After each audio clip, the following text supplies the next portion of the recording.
तो कैसे हैं आप लोग? भाई साहब, कसम से मार्वल वालों के बाद अब साउथ वालों ने कसम खा ली है कि ये हमारे दिमाग की नसें फाड़ के ही दम लेंगे।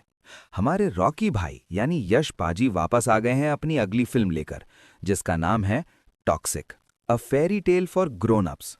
अबे ओ, ये कैसा नाम है? फेरी टेल भी और ग्रोन अप्स के लिए भी? मतलब ये वो वाली परियों की कहानी है जिसे देखने के बाद बच्चा सोता नहीं है बल्कि सीधे घर के बर्तन फोड़ने लगता है। आज हम इस टीजर की ऐसी तैसी करेंगे, क्योंकि भाई टीजर देखकर ही लग रहा है कि इन्होंने मिर्च और मसाले के नाम पर सीधे तेजाब का तड़का लगा दिया है। तैयार हो जाओ, क्योंकि आज राया भाई का सिस्टम हैंग होने वाला है।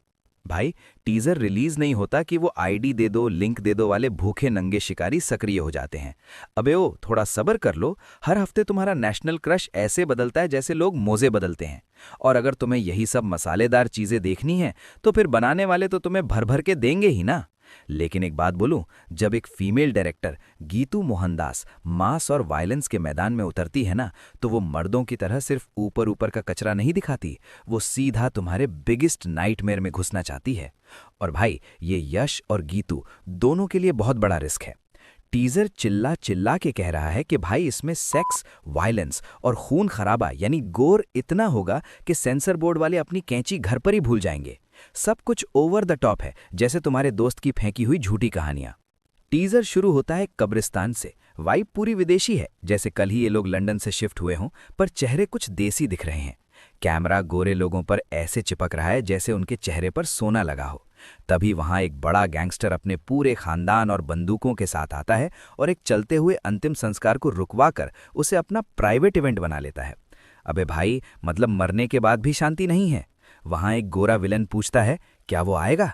अबे हाँ भाई, आएगा। यश भाई हैं वो। जब तक वो 4-5 ब्लास्ट करके एंट्री नहीं मारेंगे, फिल्म की टिकट कौन खरीदेगा?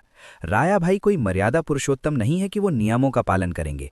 वो तो बस आते हैं, अपना राज चलाते हैं और काम तमाम करके निकल जाते हैं। अब आती है सबसे खतरनाक चीज, राया भाई की कार, जिस पर बड़े बड़े अक्षरों में गॉड लिखा है और क्रॉस बने हैं। भाई, इसे देखकर कोई चर्च वाली गाड़ी समझने की गलती मत करना, क्योंकि इसके अंदर जो क्रियाकलाप हो रहे हैं वो चर्च से कोसों दूर हैं। पीछे एक बेवड़ा ड्राइवर बम सेट कर देता है और अंदर भाई साहब अपनी इंटीमेसी में इतने खोए हैं कि कार ऐसे हिल रही है जैसे बिना पहिए के चल रही हो। और भाई लॉजिक देखो, जैसे ही उस औरत का क्लाइमैक्स आता है, बाहर बम फट जाता है। अबे ये कैसा कनेक्शन है? ऑर्गेज़म से बम फट रहा है।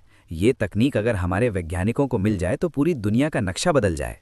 यहाँ एक थ्योरी ये भी है कि ये क्रॉस और जीसस वाले सिंबल शायद उसके किसी धार्मिक पास से जुड़े हैं। शायद पहले बहुत बड़ा भक्त था, अब बड़ा वाला नास्तिक बन गया है, पर वो निशान उसकी पहचान से चिपक गए हैं।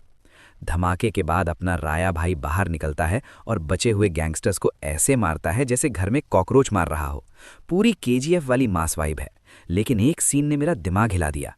सामने फीमेल गैंगस्टर्स हैं और यश भाई उन पर भी गोलियां चला रहे हैं। भाई साहब, अब देखना यह है कि इंटरनेट की वो नैतिक पुलिस और फेमिनिस्ट क्या कहते हैं। वांगा भाई को तो सबने धो दिया था, अब यहाँ तो डायरेक्टर खुद एक महिला है। अब क्या बोलोगे? यश का स्टाइल, उसकी आग में चलने वाली चाल और वो माँ बहन की गालियाँ। भाई, माहौल तो टाइट है। और अंत में वो डायलॉग, डैडी इज़ होम। भाई, डैडी घर आए हैं तो प्रसाद तो सबको मिलेगा ही। देखो, एक्शन और खून खराबा तो तगड़ा लग रहा है, क्योंकि हॉलीवुड वाले भी इसमें शामिल हैं। लेकिन भाई, वो कॉन्डो मैड वाली विजुअल वाइब अब भी कहीं कहीं फील हो रही है। प्रशांत नील जैसा बारीक काम यहाँ नहीं दिख रहा। एडिटिंग बहुत तेज है, जैसे किसी ने 2x पर वीडियो चला दिया हो। पीकी ब्लाइंडर्स जैसी यूनिकनेस तो नहीं है, पर चलो यश भाई के लिए इतना तो झेल ही लेंगे। बाकी भाई, अगर किसी ने कमेंट्स में फिर से नेशनल क्रश या आईडी वाला ड्रामा किया तो मुझसे बुरा कोई नहीं होगा। अपनी लाइफ सुधारो, डिप्रेशन से बाहर निकलो और फिल्म एंजॉय करो, क्योंकि भाई डैडी घर आ चुके हैं। मिलते हैं अगली वीडियो में।